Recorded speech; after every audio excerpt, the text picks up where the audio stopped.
শুভ দুপুর বন্ধুরা। তো আজকে আমার দুপুরে লাঞ্চের থালিটা নিয়ে চলে এসেছি। তো দেখো এর মধ্যে কী কী আছে।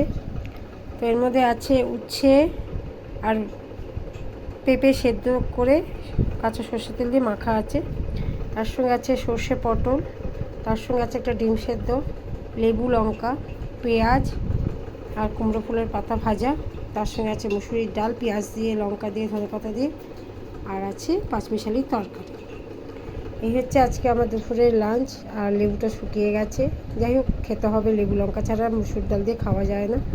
আর আমি একটু ভাজা পোড়া খেতে ভালোবাসি বলবো না, মানে কুমড়ো পাতাটা আমি খুব ভালোবাসি, আর পটল খুব যে ভাজা পোড়া খাই তাও না। তো এখন আগে থেকে আরও কমে গেছে, আগে খুব ভালোবাসতাম, তো ওই জন্য কুমড়ো পাতাটা বড় বড় হয়েছে। তো মুসুরির ডাল বাটলেই আমি একটু কুমড়ো পাতা ভাজি। তো যাই হোক, চলো কে কী খাচ্ছ আমাকে বলো।